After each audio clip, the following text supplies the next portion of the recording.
Welcome back, everyone. We're back at it. This is Trafalgar. Now, listen, we've done the entire Napoleonic series up to this point, and now we're going to see what the British did at Trafalgar. Now, I don't know what else to say besides let's just jump into it and explore.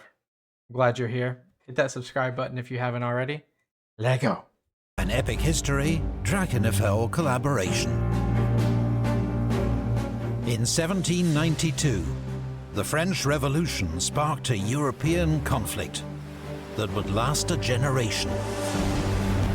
A struggle for mastery of Europe and the world. A contest fought on land and sea.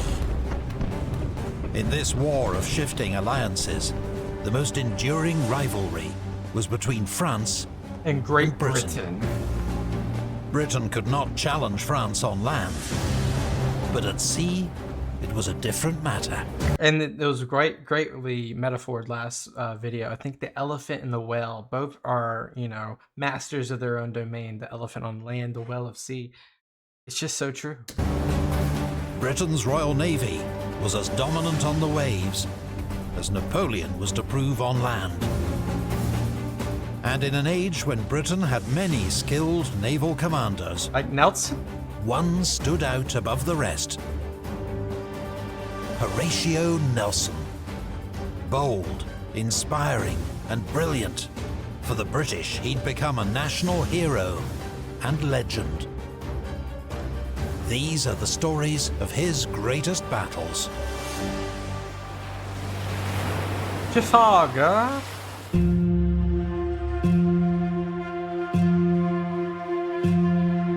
Never mind maneuvers. Always go at them, Mr. Nelson says to Captain Thomas Cochrane. 1805. This means this is exactly 1805 is about the same time that Napoleon becomes emperor and just won at Austerlitz, right? The short peace between Britain and France has collapsed, and the two rivals are at war once more. Britain, Russia, and Austria have formed a new alliance, known as the Third Coalition. Napoleon renews the French alliance with Spain. The newly crowned Emperor of the French is determined to finally defeat Britain. The nation that bankrolls the alliances against him, decimates French overseas trade, and blockades her ports. He has assembled a large invasion force on the Channel coast. His battle-hardened troops will make short work of the British, if he can control the Channel long enough to land them safely. A full-on invasion would be just ridiculous. Can you guys imagine him trying to cross the English Channel? That would be... I mean, people have done it, but people haven't done it in conquest since William the Conqueror from Normandy. The British Navy outclasses the French in number of ships and skill, but it cannot be everywhere at once. So Napoleon will use one of his favorite military principles, concentration of force, to secure temporary dominance at the decisive point. French and Spanish squadrons, scattered in numerous ports, will be brought together to form a giant combined fleet to take on the British. The Emperor gives command of the first phase of this mission to Admiral Pierre Villeneuve. Villeneuve had joined the Navy as a 14-year-old trainee officer and seen service in the American War of Independence. We just like all these people that have reached high commands of naval importance. They've all been across the globe. Like we've seen one, forget who, but they were been in the Philippines. They had been in the American War of Independence, just Havana, etc., etc., etc. So it just shows you is how much experience these people have, and it's it's something that a lot of naval commanders today, like in 2025, will never have that experience. I don't know why I'm rambling. I'm just thinking out loud. A supporter of the French Revolution, he was one of the few aristocratic officers to remain in naval service, and was promoted to Rear Admiral.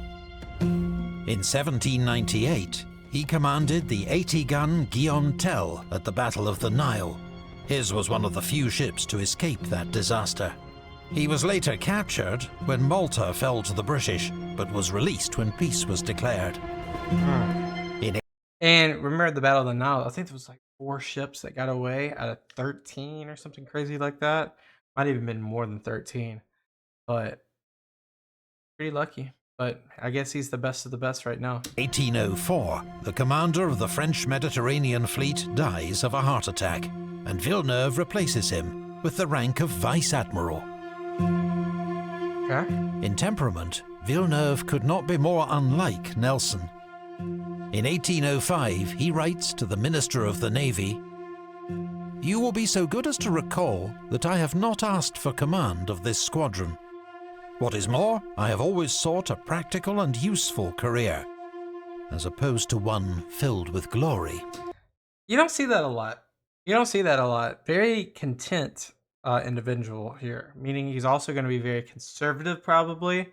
He's not going to take risk, because risk equals reward, and he doesn't really care about the reward. On the 30th of March, 1805, following the Emperor's orders, Admiral Villeneuve sails from Toulon with 11 ships of the line, slips past Nelson's blockading force, and joins up with 6 Spanish ships and a further French ship off Cadiz. Okay. Now with 18 ships, Villeneuve sets off on a 5-week crossing of the Atlantic. On arrival in the French West Indies, he links up with another 2 French ships under Rear Admiral Magon. Okay, so they're far away. They're far away. The British, meanwhile, are in disarray. When Nelson lost track of Villeneuve, he guessed the French were heading back to Egypt and Bro couldn't be more wrong. raced off in pursuit. He reaches Alexandria before he realizes his mistake. So he doubles back and Well, last time, remember, they went to Alexandria, they couldn't find him, so they ran off to Constantinople and came back. So this time he's like, I don't know. sets course for the West Indies, a full month behind Villeneuve. Really, no? That's Nelson where- makes the crossing in just 4 weeks, but misses Villeneuve by a matter of days, who sails back to Europe on the 8th of June. Now that's gotta be annoying. Can you imagine you spend a month and you're the crew and you know that you're chasing somebody, and then you get there? This is the second time we've seen Nelson miss the French. And I mean, it's just the cat and mouse here is just insane. Firstly, for them to kind of like guess and they were right where they went, you have to have someone on the inside, right? But then, a lucky break for the British.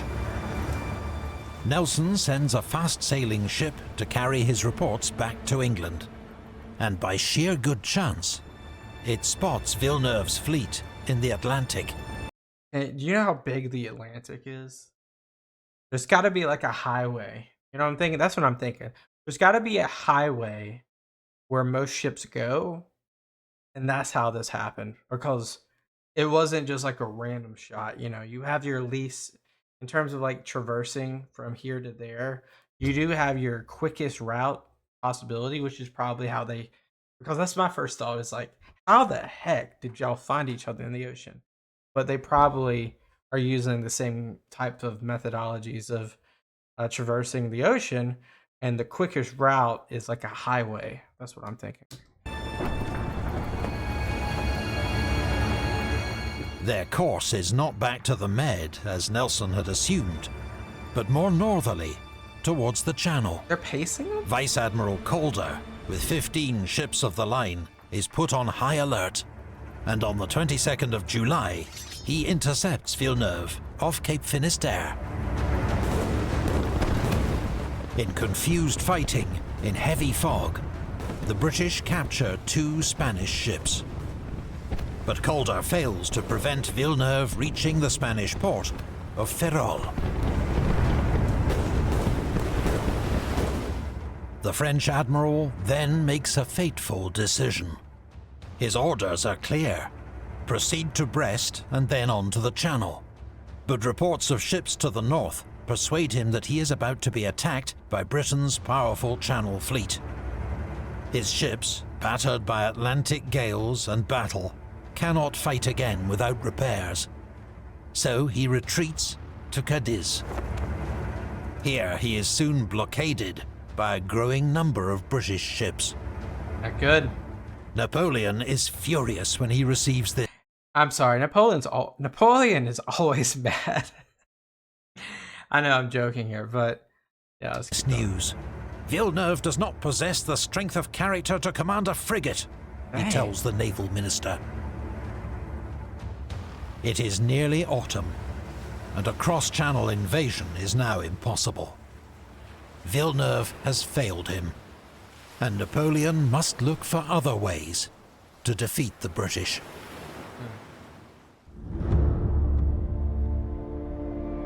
Admiral Villeneuve had sailed for Brest.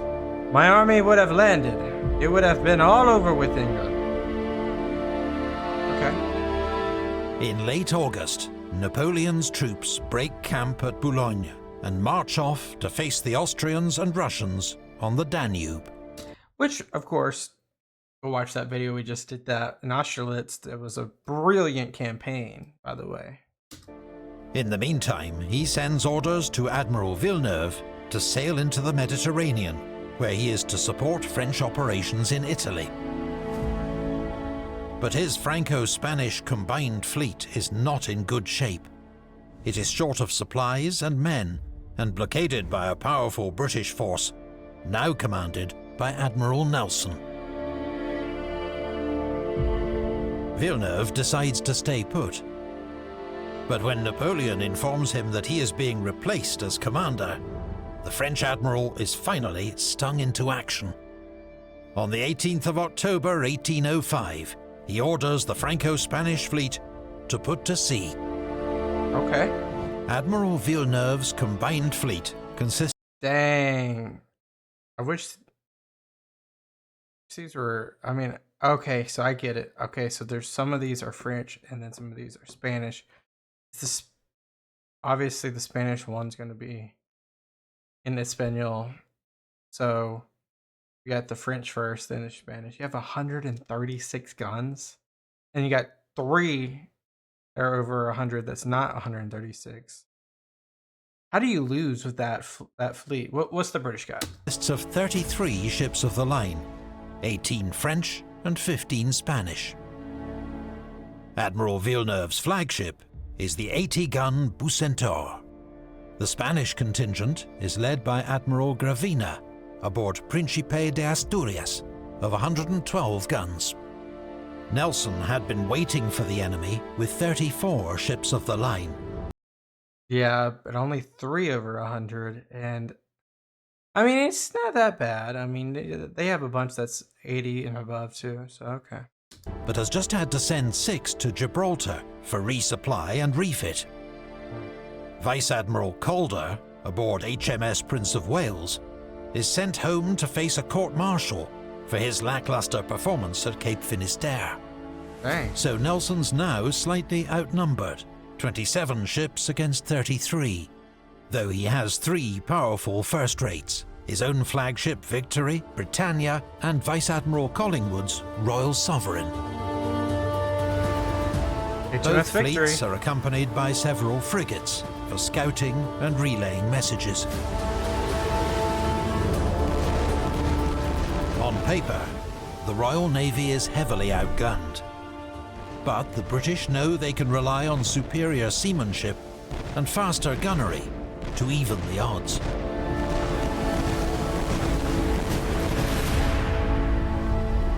After 8 weeks in Cadiz, Villeneuve is finally back at sea. But he's given his own captains little warning of their sudden departure, and has set sail in unfavourable light winds. As they crawl south along the Spanish coast, they are spotted by British frigates.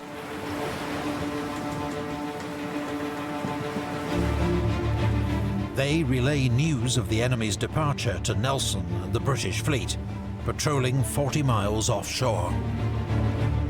Nelson immediately sets course to intercept. But you just gotta know. It's just so gut-wrenching to POV yourself within, this fight, because just you don't have full control. Like in the battlefield, you have a little bit more control because you are your person and you can like dictate the things that are happening around you. Sometimes maybe not. But when you're a part of a ship, part of a crew, you have to rely on each other. Kind of the same way in the battlefield, but more so here because you're out in the ocean. You are basically reliant on everything going right on your ship so your ship doesn't go down. So it's such a gamble. It's a weird life experience these people went through. On the morning of the 21st of October, Villeneuve's fleet is about 10 miles northwest of Cape Trafalgar, bound for the Straits of Gibraltar. When the British fleet is spotted closing in from the northwest, Villeneuve faces a dilemma. He considers running for the Mediterranean or facing the British in battle. You probably should have ran. But ultimately, he orders the fleet to reverse course and sail back to Cadiz. Okay. This abrupt change in course, combined with light winds and many inexperienced crews, causes the combined fleet's formation to become extremely ragged. That is ragged. It now forms a rough crescent, stretching over 5 miles of sea. Psychologically and tactically, Villeneuve's fleet is already on the back foot. Yeah, 5 miles for 30 ships is insane. Maybe not that insane. It still feels like it though. The contrast with the British fleet could not be starker. Nelson's crews are eager for battle, and he has devised a bold plan to ensure a decisive action.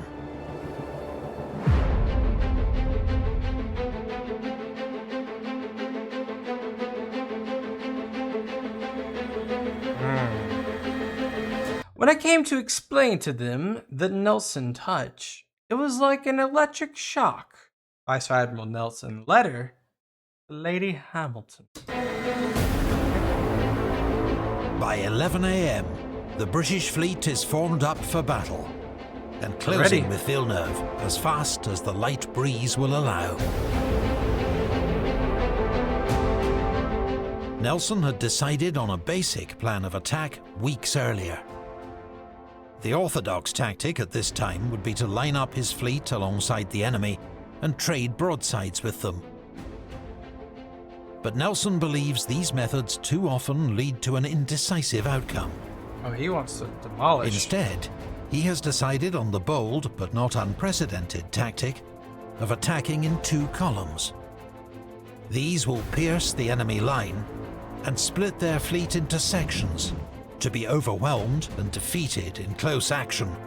So they're basically allowing the front part of their French fleet to get away then. Before the enemy's vanguard can double back to Oh. They're not just gonna flee. They're coming back. Gotcha. help. Makes sense. The major drawback is that during the approach, the lead British ships of each column will come under heavy fire, while being completely unable to fight back. Naturally, Nelson decides he himself will lead one column aboard HMS Victory. The other will be led by Vice Admiral Collingwood aboard HMS Royal Sovereign. Okay, lead by example. As the British ships begin their approach, Nelson asks that a signal be sent to the fleet. England confides that every man will do his duty. For ease of signalling, it becomes, England expects that every man will do his duty. Light winds mean the 2 British columns creep forward at around 3 knots. I wish I knew what that meant. much more than walking speed. Okay, I know what it means The lead now. British ships will be under fire for a tense 45 minutes before they reach the enemy line. 45 minutes of being under fire. And I'm wondering how quickly rounds can be shot off. Every minute? I'm guessing like probably one every 3 minutes per ship. I mean, per cannon. The gunfire starts at noon, with the French 74 Fougue firing ranging shots towards Royal Sovereign.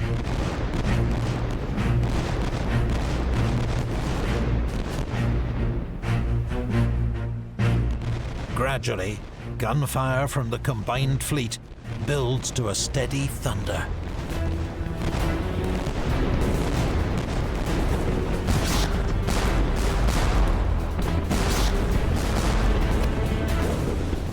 The French and Spanish gun crews lack practice, and their ships are side-on to the wind, increasing the roll. So most of their shots miss their mark. Jeez. A new signal flies up Victory's mizzenmast. Engage the enemy more closely. It will remain there until later shot away. That's crazy that there's so many signals from these flags. Not that crazy. It's interesting. As the range closes, the French and Spanish gunners begin to land more and more shots on target. The sails of HMS Victory and Royal Sovereign are peppered by round shot. Spars are knocked down. Victory's ship's wheel is hit and destroyed. Casualties steadily mount. Twice, British ships try to overtake Victory to protect Nelson, but he orders them back into position. Oh, he's already in a bad ship here. Nelson intends to break the enemy line at Villeneuve's flagship, the Bucentaure. Targeting the enemy commander is part of his ruthless approach. But the enemy's ragged formation and a lack of identifying pennants means he has to guess which is Villeneuve's flagship. Yeah, that seems like a very difficult thing to do, especially in open water. Fortunately, he guesses right, and around 12:30, HMS Victory is poised to break the line just astern of Bucentaure. But it's Collingwood's fast-sailing Royal Sovereign to the south that will break the line first. What guts you have to have. The British have held their fire during their long approach. That's insane. They've been under attack for half an hour, with no way to fight back. That's And the French and Spanish are that inept to hit these targets? about to change. Every British gun is double-shotted, loaded with 2 rounds. Broadside. Now, as HMS Royal Sovereign passes the Spanish first-rate Santa Ana, she fires a massive, raking broadside into her stern. Several minutes later, HMS Victory passes astern of Bucentaure. She delivers a devastating broadside that cripples Villeneuve's flagship and kills or injures almost half its crew.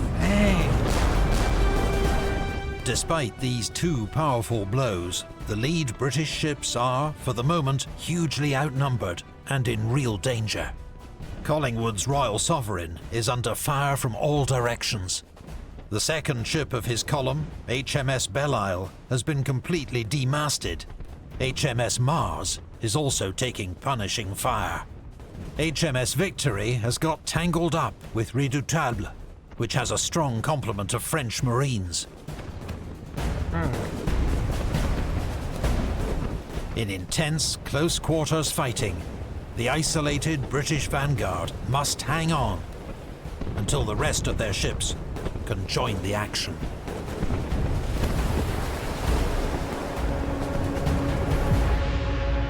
It's crazy. Getting good. Whew. No captain can do very wrong if he places his ship alongside that of an enemy. I mean, you can't really miss that close, right? After 20 precarious minutes, British ships are arriving, one by one, to join the battle. They pile into the disordered enemy formation, unleashing double-shotted broadsides to devastating effect. Victory now receives much-needed support from Téméraire.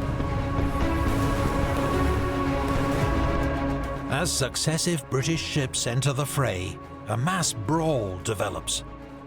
It's exactly what Nelson wants, the enemy unable to escape and pummeled at close range. Meanwhile, Admiral Dumanoir's Franco-Spanish vanguard has begun an agonizingly slow turn to try to rejoin the battle. Yeah, it's gonna take them but a it bit. will be more than an hour before they're in Jeez. position. Can you imagine? HMS Africa, a 64-gun third rate, had earlier become separated from the British fleet. Her captain, Henry Digby, now deliberately misinterprets Nelson's order to withdraw to safety. Instead, he charges straight into the battle from the north.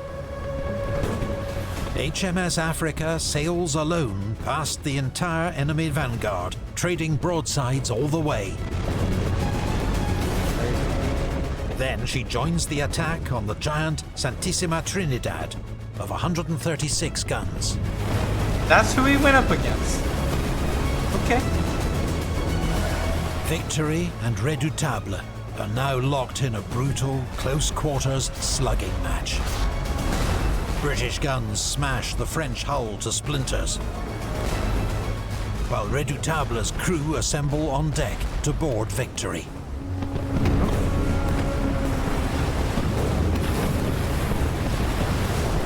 At this crucial moment, HMS Téméraire appears on Redoutable's starboard side and blasts her deck with grape shot.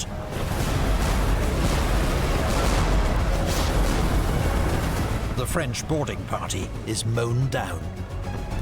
All three ships become locked together and drift into another French ship, Fouga. Golly, bumper cars. Some French and Spanish ships, like Admiral Magon's Algeciras, have used their time in port to train their crews for boarding and close-quarter combat. It makes them dangerous foes in close action. But time and again, just as a French or Spanish ship forms a boarding party, a British ship emerges through the smoke to sweep their deck with grape shot. They're on top of things today. Superior British gunnery is slowly grinding down the enemy. And grape shot, obviously, if you don't know, it's like smaller, but like together, like smaller balls, but they're all together. They're just like shrapnel just going through the air. One by one, the first French and Spanish ships haul down their colours as a sign of their surrender.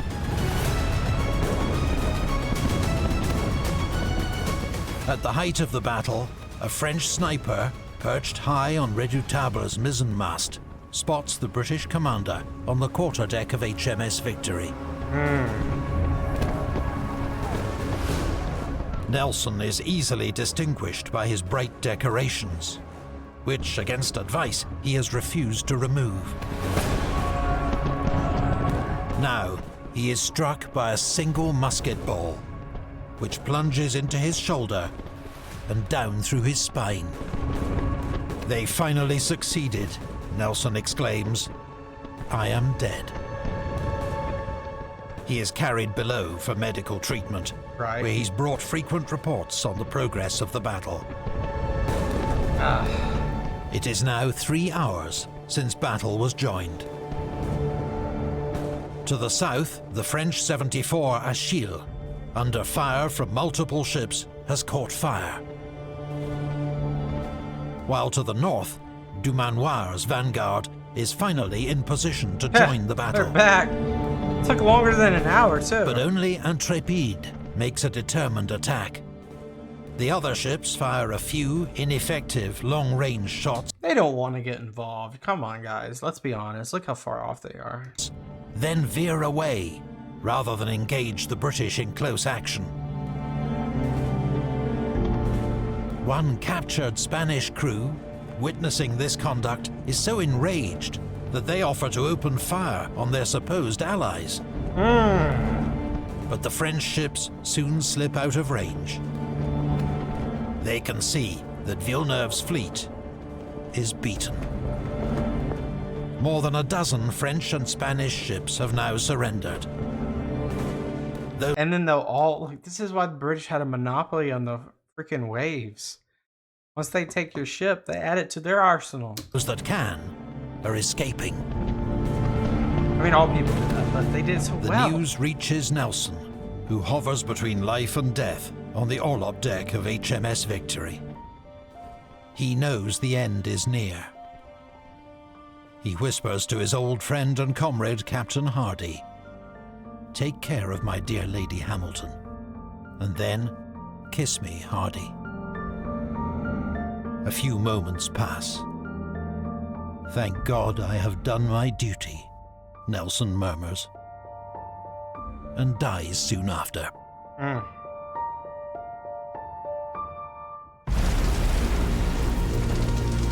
Around 6 p.m, at the southern edge of the battle, the fires aboard Achille reach her grand magazine. The ship is obliterated in an enormous explosion. We've seen this that time kills and time half her again. crew instantly. This spectacular, bloody event proves the final act of a battle that has claimed 5,000 lives. And it is now clear that it has been a total and decisive British victory. Yeah, that's what Nelson wanted. He got it. He got it. Of the 33 French and Spanish ships under Villeneuve's command, 17 have been captured and 1 destroyed. And though several British ships are badly damaged, none have been lost. Can you say total domination? The casualties are similarly one-sided. Admiral Villeneuve is among several thousand prisoners taken by the British. He is allowed to return to France, but 6 months later he is dead. By suicide or murder remains unclear. The Spanish commander, Admiral Gravina, escapes the battle, but dies of his wounds 6 months later. While for the British, victory is tainted by the loss of their own brilliant, talismanic commander. Crazy, isn't it?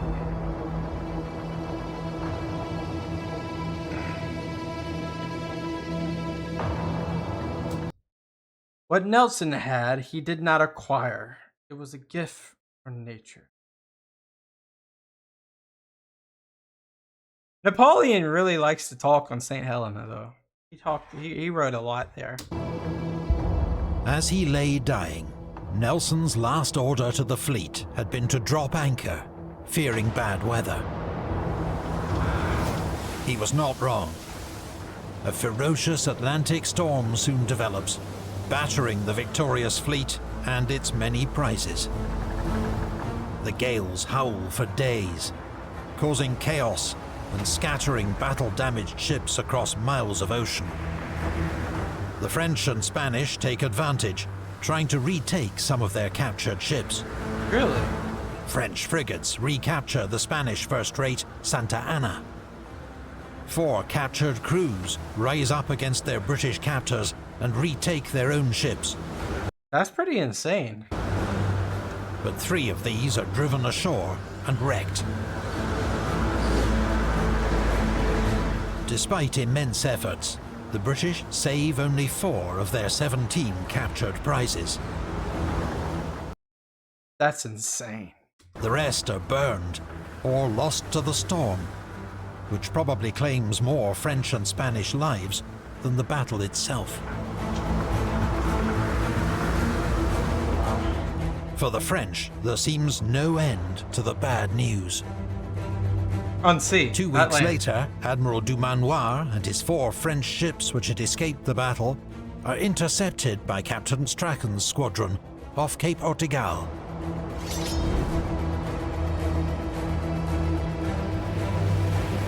All 4 French ships are captured. For the British, it caps a remarkable fortnight of naval triumphs. We do not know whether we should mourn or rejoice. The country has gained the most splendid and decisive victory, but has been dearly purchased. The times. Admiral Nelson's body is returned to England aboard HMS Victory, preserved in a cask of brandy, lashed to the mainmast. He becomes the first non-royal to receive a state funeral in Britain since the Duke of Marlborough, 83 years earlier. For 3 days, his body lies in state in the Painted Hall of Greenwich Hospital, where it is visited by thousands. And then Trafalgar Square, obviously, is recognized. Then he is moved by river to St. Paul's Cathedral, where the funeral procession includes 32 admirals, 189 carriages, and thousands of troops. Wow. Nelson's coffin, made of timbers from the French warship L'Orient, That is super cool. Wow, that's super cool. is placed in a sarcophagus in the cathedral crypt. News of Trafalgar takes 4 weeks to reach Napoleon near Vienna. He is en route to his own great victory over the Russians and Austrians at Austerlitz. Yep. But of the 2 famous battles of 1805, Trafalgar will have far greater consequences. The Battle of Trafalgar is one of the most crushing victories in naval history. It did not save Britain from invasion. That danger had already passed. But the sheer scale of victory ensured British supremacy at sea was unchallenged for the remaining 10 years of the Napoleonic Wars. Oh, easily. Past that. Napoleon had to look for other means to defeat the British, a path that would lead him into grave errors and pave the way for his own eventual defeat. It'll be a bit For Britain, the naval dominance secured at Trafalgar would underpin her imperial power throughout the 19th century, an age she dominated as the world's leading global empire. The Royal Navy would not face a serious challenge at sea until the Battle of Jutland, more than a century later. A century later. Gotta be World War One, right? Right now, That's gotta be World War One. I don't know. Maybe I'm wrong. It's like looking at something like that. What a painting! What a view right there. There's one place I didn't get to go. St. Paul's. Was able to. I mean, I was right outside it, like 10 feet away. Got some good pictures with it and all that, but it'd be cool to go inside it and see stuff like that. Guys, Trafalgar. What a battle. What a heroic epic we just witnessed. Courage, or curiosity, which gives him, not curiosity. Courage, which give him his own funeral, you can say, Horatio, but at the end of the day, they did accomplish what they wanted to accomplish, even though you lost like all the ships. So you really didn't capture that. However, you defeated the French and Spanish fleet. Don't know much more to say because this was just exhilarating to watch and just to see the. It's so weird to see like naval fights after watching like ground fights, just because the naval fights, it's just so much more tactical when it comes to like the specific and patience. You have to have so much patience and you have to rely as almost as a team versus like the individual for the team on land. It's hard to explain, but overall, that was incredible. That was incredible to watch. We got so much more to watch. If you guys haven't subscribed yet, I implore you to do so. We got so much more to watch together. Leave video recommendation down below. Leave a comment down below. I'll get to you. I promise.